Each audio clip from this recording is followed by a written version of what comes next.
जी जिंदाबाद। आप सभी को आज भारत देश और हमारे भगवान टंट्या भील की जयंती पर शहादत पर कोटि कोटि नमन। आज हमारे महामानव भगवान है, आज उनके विचारों को नमन कर आज पेटलावत के जगन्नाथ में गाथा मूर्ति स्थापना कर हमारे महापुरुषों को मैं नमन करना चाहती हूँ। आज बड़े गर्व की बात है कि हमारे देश में और हमारे जिलों में, गांव में आज हमारे महामानवों की आज गाथा स्थापना हो रही है। ये बड़े गर्व की बात है, ये वैचारिक है। हम टंट्या भील की वंशज है, हमको उनके विचारों को नमन कर उनके विचारों पर हमको चलना चाहिए। यहाँ पर जितने भी साथी बैठे हैं कम है लेकिन योद्धा है, वैचारिक है, ये हजारों की ताकत रखते हैं। आज धीरे धीरे हमारे महामानव इस धरती पे जन्म हुआ। हमारे समाज के लोगों ने, समाज के योद्धाओं ने आज सरकार को झुका के रख दिया और आज बड़े बड़े शहरों में हमारे महापुरुषों की जयंतियां मना रहे हैं। टंट्या भील, बिरसा मुंडा, खाजा नायक, भीमा नायक, रानी काजल, इनका बलिदान है हमारे समाज का, जिन्होंने हमें जिंदा रखा है। अब हम उनके वंशज हैं तो हमें भी कर्ज अदा करना चाहिए हमारे समाज के और हमारे पुरखों का, क्योंकि हमारे समाज पर आज अन्याय अत्याचार हो रहा है। और बचे किस लिए? ये हमारे महापुरुषों की वजह से हम बचे। आज ये नहीं होते तो हम भी इस मंच से आज इनकी जय जयकार नहीं करते। आज इनकी वजह से हमारी माता बहनें, हमारे महापुरुष, हमारे भगवान को नमन करते आज हमारे गाथाओं के पास आके आज मंच से बोलने लगी। ये हमारे लिए गर्व की बात है। हमारी महिलाएं जब आजादी के समय लड़ाई लड़ी थी, संघर्ष हुआ था, उस समय भी हमारी महिलाओं का बलिदान था। कहीं मात्रा में हमारी महिलाओं को शहीद हुई थी, तो हमको भूलना नहीं चाहिए। आज हम कम है लेकिन हजारों की ताकत रखते हैं। हमारे भाई ने कहा कम है लेकिन हम हजारों की ताकत रखते हैं। जिस भी आंदोलन में महिलाएं आगे होती है वो आंदोलन सफल होता है, एक बात ध्यान में रखना। क्योंकि हमारी बहनें घर की रक्षा कर सकती है, समाज की रक्षा कर सकती है, परिवार संभाल सकती है, तो देश भी संभाल सकती है। ये हमारे पुरखों ने सिखाया हमें। हमारे भाई ने एक ने कहा है कि हमारी आदिवासी माताएं जब मां बनती है, जब पेट में बच्चा आता है तो मजदूरी करती थी और मजदूरी करके 2-2 घड़े पानी लेके जाती थी। 9वां महीना रहता था तभी पहाड़ों पे चल के जाके बच्चे को जन्म देती थी। ये हमारी आदिवासी महिलाओं की शक्ति थी। और आज थोड़ा सा उल्टा हो गया है।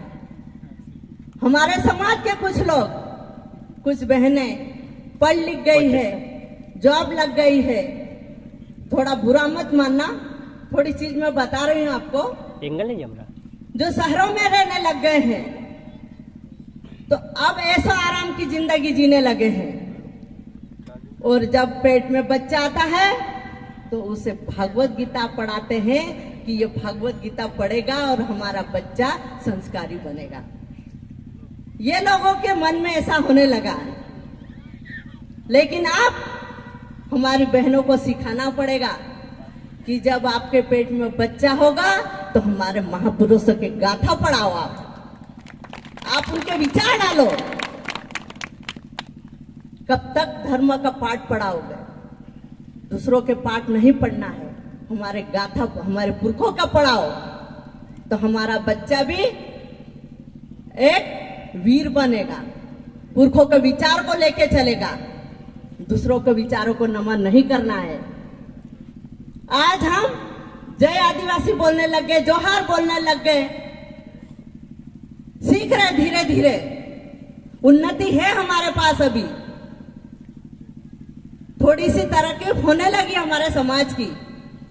नहीं तो पहले जय आदिवासी बोलने में शर्म आ रही थी, जोहार बोलने में शर्म आ रही थी, आज बोलने तो लगे हैं। ये हमारे लिए पॉजिटिव है। तो ज्यादातर हमारी महिलाओं को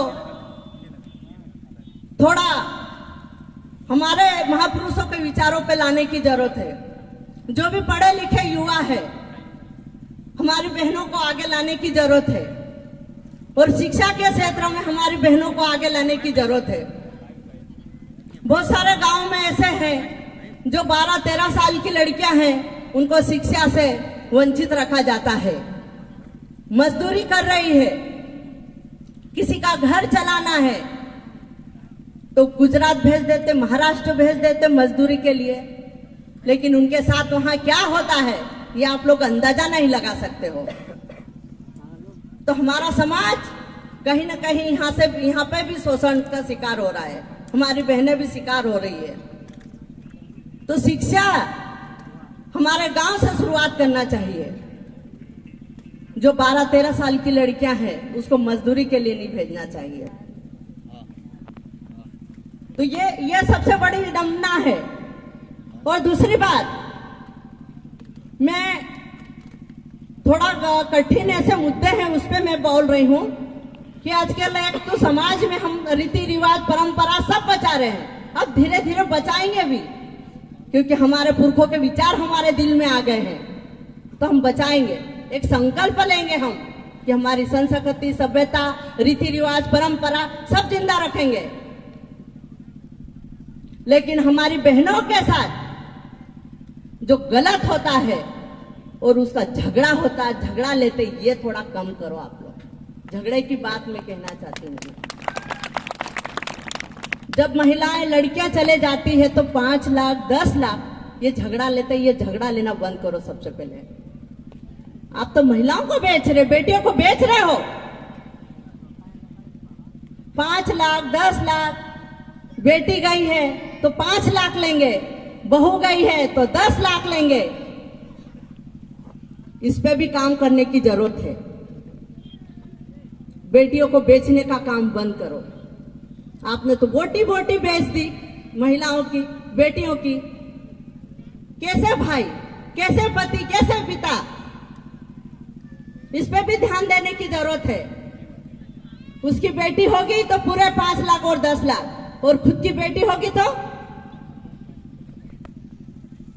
ये समाज में थोड़ी सी जो ये इस प्रकार से हो रहा है, ये पैसे का लेने देने का कम करना चाहिए।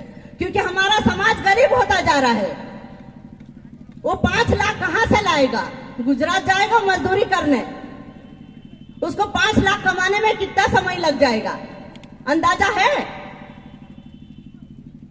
10 लाख लाके उसको देने में कितना समय लग जाएगा? तो इस पे भी ध्यान देने की जरूरत है। गुजरात जाएगा, मजदूरी करके लाएगा, 5 या 10 साल में लेके आएगा, वो कर्जा चुकता चुकता करते करते खुद मर जाएगा। तो ऐसी परिस्थितियों को भी हमको देखना पड़ेगा।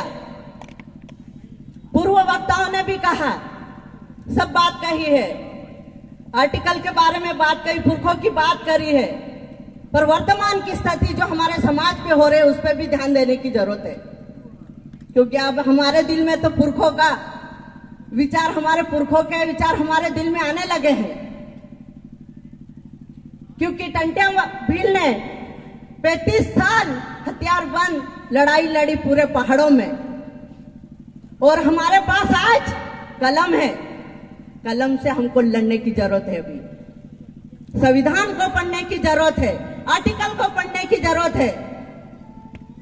वो जमाना गया जब हम हथियारों से लड़ा जाता था, लेकिन आज आपको कलम से लड़ने की जरूरत है, तर्क के साथ लड़ने की जरूरत है,